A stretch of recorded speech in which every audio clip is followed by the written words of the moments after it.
Hi guys, അപ്പോൾ ഇന്ന് class കഴിഞ്ഞ് നമ്മൾ നേരെ ചാടി ഇറങ്ങിയത് കിളിമാനൂരോട്ടാണ്. കിളിമാനൂർ നേരെ വീട്ടിലോട്ടല്ല നമ്മൾ പിടിക്കാൻ പോകുന്നത്, വേറൊരു സ്ഥലത്തോട്ടാട്ടോ. സംഭവം അടുത്ത യുദ്ധത്തിനുള്ള സമയമായി ഗായ്സ്. 45 ദിവസം നമ്മളെ ഇൻറ്റേൺഷിപ്പ് സ്റ്റാർട്ട് ആവാറായി. അപ്പോൾ അതിൻ്റെ പോർഷൻ വാങ്ങാനാട്ടോ പോകുന്നത്. അപ്പോൾ ഇനി കുറച്ച് നാൾ നമ്മളെ ലോകം എന്ന് പറയുന്നത് ഇവനായിരിക്കും, അതായത് ഈ സ്കൂളാണ്. അപ്പോൾ അവിടെ നേരെ നമ്മൾ ഗേറ്റൊക്കെ തുറന്ന് കയറുകയാണ്. എന്നിട്ട് ഇതൊക്കെയാണ് കേട്ടോ സ്റ്റാഫ് റൂമും കാര്യങ്ങളും. ടീച്ചേഴ്സും കാര്യങ്ങളൊന്നും വലിയ കുഴപ്പമില്ല എന്നൊക്കെ തോന്നുന്നു. എന്നിട്ട് നമ്മളെ ഒരു ഇതനുസരിച്ച് അവരുടെ ഒരു സ്വഭാവമൊക്കെ മാറുമെന്ന് പറഞ്ഞുകൂടാ. പിന്നെ അടുത്തൊരു പള്ളിയൊക്കെ ഉണ്ടായിരുന്നുണ്ട്. അപ്പോൾ നമ്മൾ പോർഷനൊക്കെ വാങ്ങി. കുറച്ച് ബസ്സും കാര്യങ്ങളൊക്കെ വളരെ കുറവാണ് കേട്ടോ ചാടി കയറാനായിട്ട്. അപ്പോൾ ബസ്സുകളില്ലാത്തത് കൊണ്ട് കുറച്ച് കൊട്ടനായിട്ട് നടക്കേണ്ടതായിട്ടൊക്കെ വരും ഇടയ്ക്ക്. അപ്പോൾ ഇത് നമ്മളടുത്ത പാപ്പാല സ്കൂളാണ് കേട്ടോ. ഇവിടെ കുറച്ച് ടെക്സ്റ്റും കാര്യങ്ങളൊക്കെ നോക്കാൻ വന്നു, അവിടെ കിട്ടിയില്ല. പിന്നെ കഴിഞ്ഞ സ്കൂളിൽ പോയപ്പോഴത്തേക്ക് അവിടെ നിന്ന് കിട്ടിയിട്ടുണ്ടായിരുന്നു. അങ്ങനെ കുറച്ച് ടെക്സ്റ്റും കാര്യങ്ങളൊക്കെ കണ്ടു കേട്ടോ.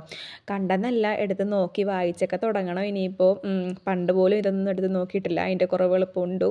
അപ്പോൾ ഇനിയിപ്പോൾ ഓരോന്നോരോന്നായിട്ട് നമുക്ക് മാനുവലും കാര്യങ്ങളും ഒക്കെ നോക്കണം. അപ്പോൾ അതിൻ്റെ കുറേ പിക്ചേഴ്സും കാര്യങ്ങളൊക്കെ ഉണ്ട് കേട്ടോ. ഭയങ്കര രസമാണ് എനിക്കിതൊക്കെ കാണാനായിട്ട്.